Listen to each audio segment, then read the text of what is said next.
Hola amigos, bienvenidos a Compartiendo Esperanza. Bienvenidos a un nuevo programa de este que es realizado por la Iglesia Adventista del Séptimo Día, acá en la ciudad de Mendoza, y no solamente para Mendoza, sino que, como lo decimos en cada programa, para 14 provincias de la República Argentina, llegando a través de TVO, el canal 2 de Supercanal, y para el resto del país y del mundo, para todos aquellos que quieran compartir y recibir esperanza, a través de Compartiendo Esperanza Argentina, el canal de YouTube que nos permite llegar a cualquier lugar. El programa del día de hoy tiene que ver con el fin del mundo. Y estoy seguro que no importa dónde te encuentres ni la edad que tengas, es muy posible que hayas escuchado hablar del fin del mundo. Personalmente recuerdo cuántas personas se encontraban temerosas del fin del mundo cuando nos acercábamos al año 2000. Y daba cierto temor que el calendario de repente tuviera tantos ceros, y muchas personas llegaron incluso a quitarse la vida por miedo al fin del mundo. Algunos han interpretado, a través de la ciencia ficción, cómo es el fin del mundo. Pero ¿será que lo que vemos a través de las películas que tanto gustan, que realmente el fin del mundo, como lo conocemos, va a llegar de esa manera? ¿Es posible de que el fin del mundo llegue a través de una guerra nuclear y que la humanidad esté al borde de la extinción porque entre los seres humanos se han quitado la vida? ¿Es posible pensar que el fin del mundo va a llegar con una guerra contra la inteligencia artificial, donde las computadoras, adquiriendo sentido de existencia, ven como una amenaza al ser humano y comienzan una guerra implacable contra el hombre? ¿Es posible que el fin del mundo llegue a través de la caída de un meteorito o a través de la invasión de extraterrestres? La Biblia, la palabra de Dios, se encarga de hablarnos del fin del mundo, pero dice de que es Dios, el Dios del cielo, quien va a intervenir en la historia humana para terminar con el mundo de pecado como lo conocemos. Cada situación dolorosa, cada vez que el pecado se hace presente trayéndonos dolor, tiene que ser un recordativo que Dios no va a tolerar el mal y el pecado para siempre. La Biblia nos habla del advenimiento de Cristo, su segunda venida a la tierra, y ese evento lo asocia con el fin del mundo. Acompáñanos en el programa del día de hoy, donde diferentes licenciados en teología nos van a estar contando lo que la Biblia, la palabra de Dios, nos dice en relación al fin del mundo y la segunda venida de Cristo.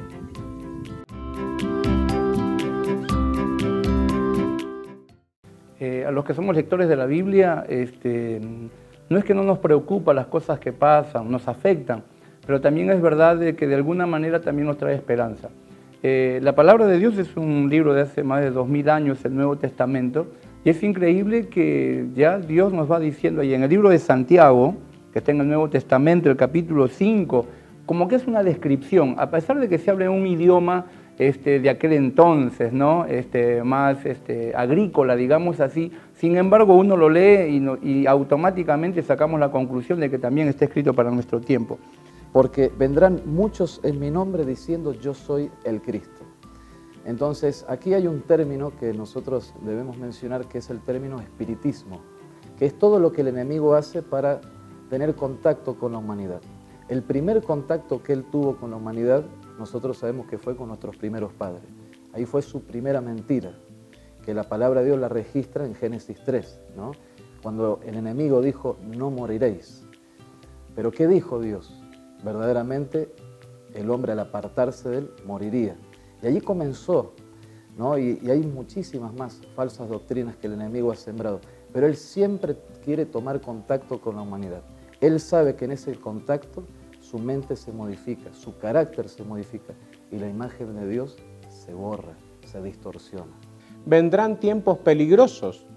Habrá hombres amadores de sí mismos, avaros, vanidosos, soberbios, blasfemos, desobedientes a los padres, ingratos, impíos, sin afecto natural, implacables, calumniadores, sin templanza, crueles, enemigos de lo bueno, traidores, impetuosos, engreídos, amadores de los deleites más que de Dios, que tendrán apariencia de piedad, pero negarán la eficacia de ella. A estos evítalos. Un consejo de Pablo al joven Timoteo, ¿no? Pero parece que está escribiendo a nuestra cultura actual, ¿no? La avaricia, la vanidad, la soberbia, la blasfemia, porque culparle a Dios de las cosas malas que nos ocurren también es una especie de blasfemia, ¿no? Pero la traición, en fin, toda esta moralidad cuestionada, si bien es cierto Dios nos ama, ¿no? Yo creo que hay límites que el Señor mismo ha impuesto en su palabra, ¿no? No es para analizarlo ahora, pero la moral está decayendo. Los principios éticos están decayendo. El Señor ya nos previno de esto en su palabra, Pablo escribiéndole a un joven, a Timoteo, y precisamente es lo que está ocurriendo en la actualidad. Entonces, ¿qué trae aparejado todo esto? Los demás principios también se ven arrastrados por esto y entonces tenemos una sociedad corrupta, ¿no? Esto es lamentable, pero es lo que está profetizado en la palabra de Dios. La Biblia menciona en el libro de Daniel, en el capítulo 2, un sueño que tuvo el rey Nabucodonosor en la antigua ciudad de Babilonia, donde él vio una estatua con diferentes metales. La cabeza era de oro, el pecho y los brazos eran de plata, el vientre era de bronce, los muslos o las piernas eran de hierro y los pies terminaban en barro cocido con hierro. Cuando el profeta Daniel da el significado que Dios le revela de esta imagen, de esta estatua, Dios le dice que el reino que representaba la cabeza de oro significaba Babilonia. Luego de Babilonia iba a venir un gran imperio, pero de una calidad inferior, representado por el pecho y los brazos de plata, que iba a ser Medo-Persia. La historia nos dice que también, después de Medo-Persia, continuó el imperio griego, ahí con Alejandro Magno, que en pocos años logró conquistar todo el mundo, y los griegos a su vez fueron conquistados por los romanos, ahí un siglo y medio antes de Cristo, y hasta buena parte ya de nuestra era, también el Imperio Romano fue dominado y todo el mundo. Por lo tanto, en esta profecía de Daniel capítulo 2 encontramos una sucesión de reinos y de imperios que de alguna manera marcan la sucesión de la historia. Lo más interesante y lo curioso de este sueño que tuvo el rey Nabucodonosor, a quien Verdi le dedicó una ópera ahí llamado Nabucco, lo más interesante de esto es que al final hay una piedra que la Biblia dice que no fue cortada con manos humanas, o sea que viene del cielo, una piedra de origen divino, que cae exactamente en los pies de la estatua, que son de material de hierro y barro cocido. Cuando se le pregunta a Daniel cuál es el significado de esa piedra que impacta en la estatua y que destruye la estatua y que se cae, Daniel lo que dice es que esa piedra, no cortada con manos humanas, quiere decir que es el reino de Dios, que destruye todos los reinos de este mundo. Dice, habéis vivido en deleite sobre la tierra y sido disolutos, despilfarradores. Habéis engordado vuestros corazones como en el día de la matanza. Claro que hay una desigualdad social total. Toda la vida ha sido así. En mi época de luchador social, trataba y busqué y me enfrasqué en situaciones difíciles que se vivieron en algún momento en mi país siendo aún adolescente. Primero no logré nada, desgasté mis sueños, quedé frustrado también, porque esta maquinaria poderosa que se manejan las grandes riquezas, como dice la palabra de Dios, acumulan, acumulan, acumulan y cada vez hay más pobreza y pobreza y pobreza y pobreza. Es cierto que también a veces el trabajo está totalmente diversificado, a veces hasta los sindicatos a veces no pueden reclamar el derecho justo, pero Dios sí. Dios que es el que nos da el trabajo, Dios que cuida de sus hijos, llegará su momento que esto lo tiene que terminar. Y la Biblia decía que estas cosas iban a terminar. O sea, Dios iba a venir, ha escuchado el clamor, está escuchando el clamor de los trabajadores, de los obreros, y Él va a hacer su justicia. Eso es lo que el enemigo quiere. Y muy sutilmente ha utilizado tantos disfraces. Nosotros leemos en Deuteronomio 18 que él utilizaría diferentes disfraces, la hechicería, el contacto con el más allá, con los muertos. Hoy lo podemos ver en los dibujos animados, ¿no?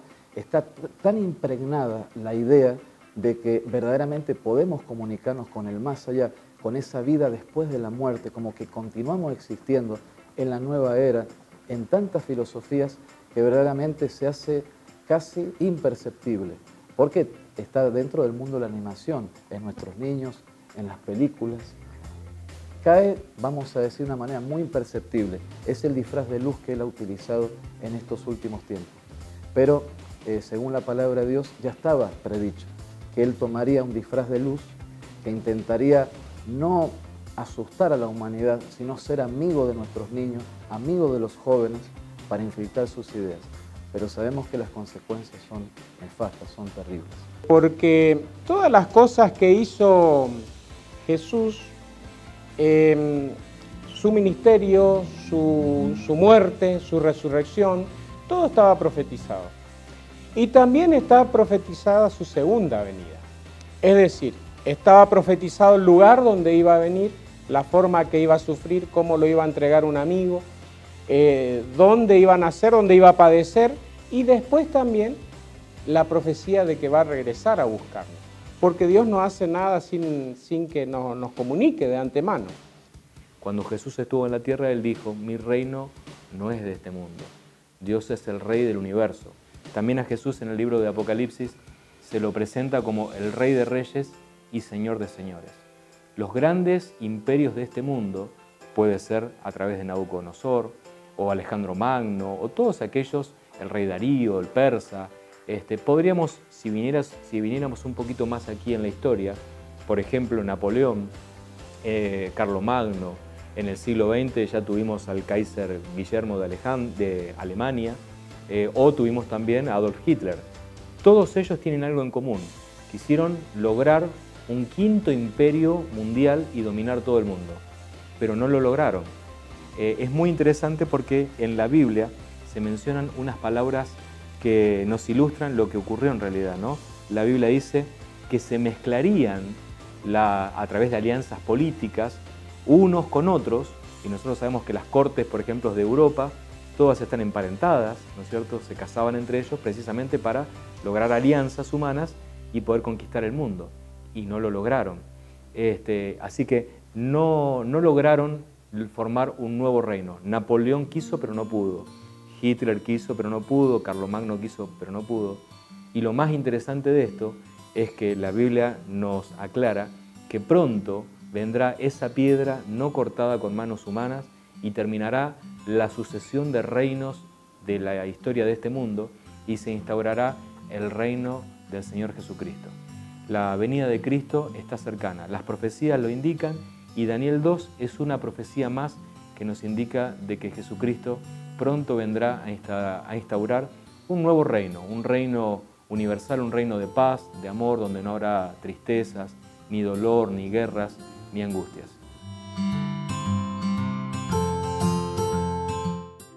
Antes de ir a una pausa y sobre lo que estamos hablando, segunda venida de Cristo y fin del mundo, quiero compartir con vos parte del nombre que identifica a nuestra denominación religiosa. ¿Qué significa adventista? Una persona se denomina adventista cuando espera el advenimiento de Cristo, cuando espera el regreso de nuestro Salvador nuevamente a esta tierra. De acuerdo a la palabra de Dios, Jesús ya vino al mundo. Llegó como un bebito, como un infante, como un recién nacido, y que en cada Navidad se recuerda el nacimiento de Jesús, el Hijo de Dios llegando a esta tierra. Pero esa no va a ser la única irrupción que el Hijo de Dios va a tener con nuestra humanidad. De acuerdo a las Sagradas Escrituras, y así como lo venimos viendo, Jesús va a volver a esta tierra, así se lo prometió a sus discípulos, y así se lo prometió a toda la cristiandad. Qué lindo es pensar que toda persona que espera el regreso de Cristo ya es un adventista. Vamos a una pausa publicitaria, enseguida continuamos con Compartiendo Esperanza.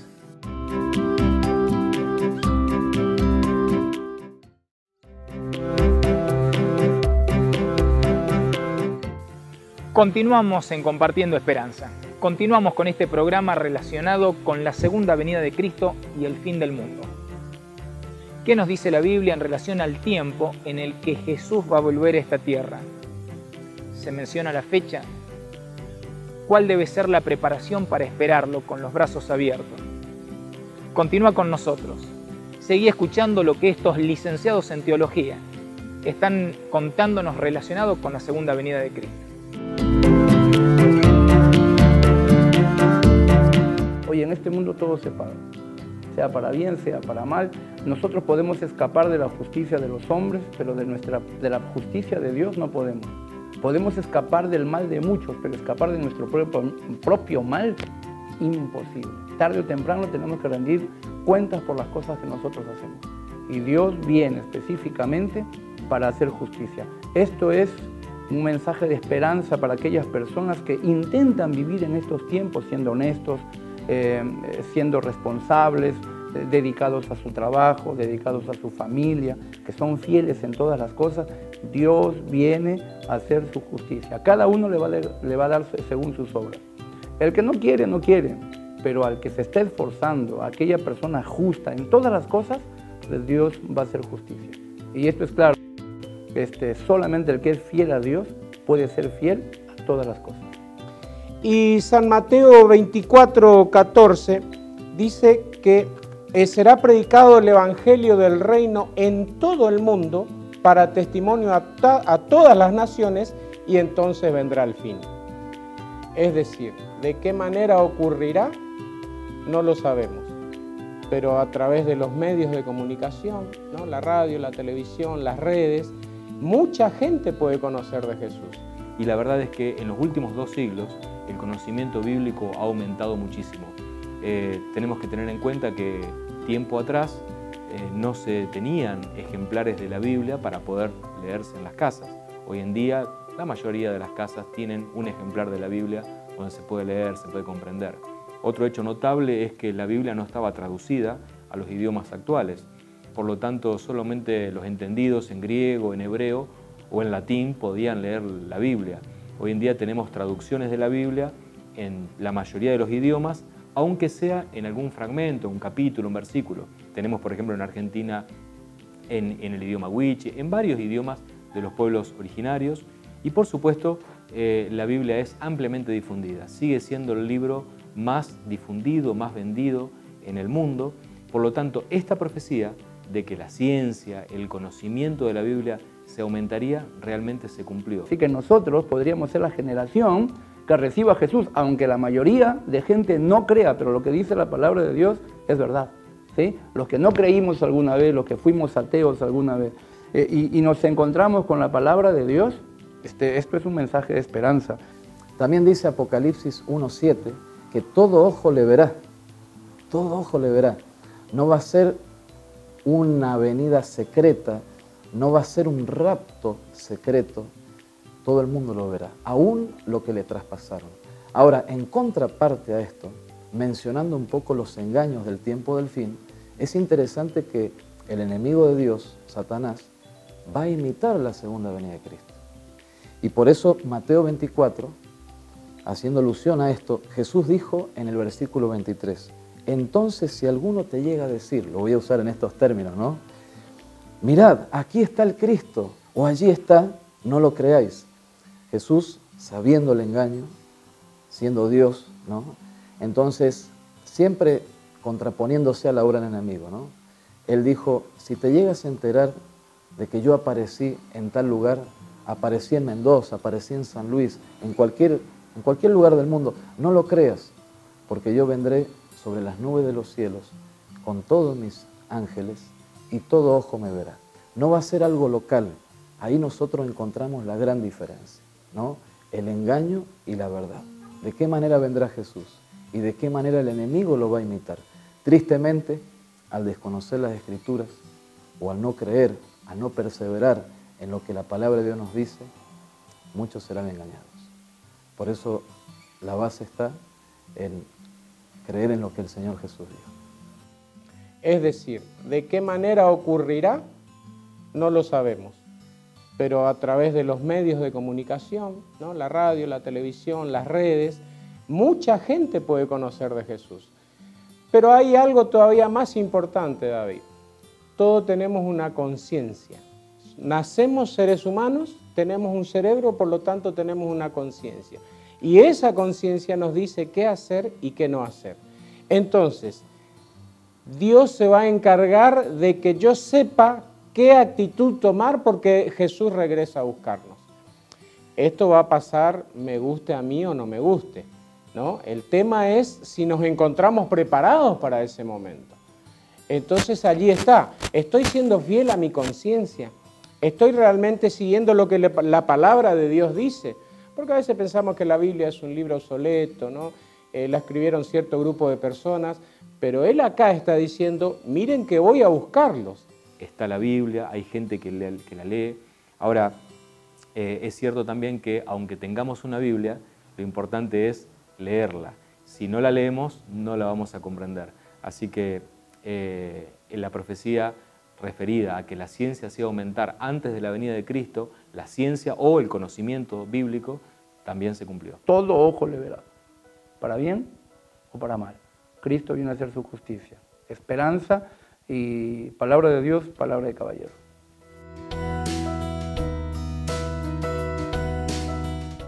Yendo al cierre del programa del día de hoy, quiero compartir con vos uno de los textos favoritos, desde mi perspectiva, que contiene la palabra de Dios, la Biblia. Apocalipsis, el capítulo 21, el versículo 1 y el versículo 4 nos dice: después de esto vi un cielo nuevo y una tierra nueva. Y el versículo 4 dice: Dios enjugará toda lágrima de los ojos de ellos, y ya no habrá muerte, ni llanto, ni lamento, ni dolor, porque las primeras cosas pasaron. Junto con la segunda venida de Cristo, se va a terminar el sufrimiento y el dolor. Nuestro mundo, toda la humanidad, comenzando desde la naturaleza y continuando con el ser humano, vamos a ser transformados a imagen de Dios. Por eso el apóstol Juan, en el versículo 1 del capítulo 21 de Apocalipsis, nos dice: vi un cielo nuevo y una tierra nueva. Todo va a ser nuevo, todo, sin la presencia lastimera del pecado y sus consecuencias. El versículo 4 del capítulo 21 se encarga de darnos todo lo nuevo que va a tener la humanidad desde el regreso de Cristo a esta tierra. No va a haber muerte, no va a haber llanto, no va a haber dolor, no va a haber sufrimiento. ¿Te imaginás vivir en un mundo así? En este tiempo, en esta vida, los seres humanos estamos acostumbrados a tener momentos lindos de alegría y felicidad, juntamente con momentos de tristeza y de dolor. Forma parte de la vida misma, forma parte de la vida de cada ser humano. Y es que nos acostumbramos a que no todo puede ser color de rosas, no todo puede ser lindo. En este mundo van combinadas de una manera lamentable a veces y triste los momentos de dolor, de angustia, de tristeza, juntamente con aquellos que nos producen alegría y satisfacción. No siempre va a ser así. Cuando Jesús vuelva a esta tierra, cuando Jesús cumpla la promesa que dejó de volver a este mundo por segunda vez, no lo va a hacer como un bebito pequeño, ni como un Mesías sufriente para volver a morir en una cruz, sino que Jesús va a regresar al mundo como Rey de Reyes y Señor de Señores. Va a llegar con toda la autoridad como Hijo de Dios para cambiar todo el sistema de cosas que estamos acostumbrados a vivir, y entre ellos el pecado. Va a quitar el pecado, va a quitar las consecuencias del pecado. Y va a ser un mundo donde el ser humano va a llegar a ser inmortal, igual que como lo es Dios. Por eso el apóstol Juan, al hablarnos en Apocalipsis sobre ese mundo nuevo y esa tierra nueva que él ve luego de la venida de Cristo, se encarga de decirnos: no va a haber más muerte. No va a haber muerte en las plantas, no va a haber muerte en los animales, y tampoco va a haber muerte en la humanidad, en los seres creados a imagen de Dios. Es increíble pensar que junto con la muerte va a desaparecer también el envejecimiento y las enfermedades. Y es verdad, parece demasiado lindo para que sea real. Pero cada una de las promesas de la Biblia nos muestran que el Dios del cielo es un Dios fiel, que cumple lo que promete. Prometió enviar a su Hijo Jesús al principio en la humanidad recién creada, cuando Adán y Eva pecaron, y dijo de que el Hijo de Dios vendría a esta tierra a ocupar su lugar, a cargar con los pecados de los seres humanos. Después de 4000 años de la creación del mundo, Jesús vino a esta tierra como Dios lo había prometido. De igual manera, la segunda venida de Cristo hoy se encuentra como promesa en la Biblia, pero va a tener cumplimiento. Y qué lindo va a ser cuando Jesús, volviendo a esta tierra, termine con el pecado, termine con la maldad, termine con la muerte. Y al sacar la muerte y el pecado, también va a terminar con el dolor y el sufrimiento que nos acompañan a todos. Por eso es tan importante que podamos poner nuestra vida en armonía con lo que enseñan las Sagradas Escrituras, la Palabra de Dios. La segunda venida de Cristo no debería sorprendernos a ninguno de nosotros. Por el contrario, tiene que ser un hecho que tiene que llevar, impulsar, darle dirección a nuestra vida y prepararnos para ese momento. Así como recibiríamos a un familiar, a un ser querido que está lejos y que después de mucho tiempo vuelve a la ciudad donde estamos residiendo nosotros y lo recibimos con los brazos abiertos, lo recibimos con alegría porque lo amamos. Lo mismo debería ocurrir con Jesús. Qué lindo va a ser cuando Jesús venga, estrecharlo en un fuerte abrazo, que nuestro rostro se quede en la imagen de sus ojos y podernos ver reflejar por la cercanía de su rostro, preguntarle al Señor, Señor, ¿por qué tardaste tanto? ¿Por qué tardaste tanto para ponerle fin a este mundo de pecado? Te estábamos esperando. A través del programa del día de hoy, no solamente quisimos mostrarte lo que la Biblia enseña sobre la segunda venida de Cristo, sino también queremos animarte para que te prepares para ese momento especial de la humanidad, que te prepares para el encuentro con nuestro Salvador, con aquel que dio su vida en la cruz del Calvario para darnos la esperanza y la seguridad de la vida eterna. Prepárate, anímate a vivir cada día como si Jesús fuera a venir hoy, y ese encuentro, la realidad de la segunda venida, va a ser algo presente y vívido en cada momento de nuestra vida. Gracias por acompañarnos en el programa del día de hoy. Que tengas una hermosa semana y que Dios te bendiga. Seguro y escondido en el Señor tengo paz. No puedo entender que en medio del desierto renace la esperanza, por doquier tengo paz.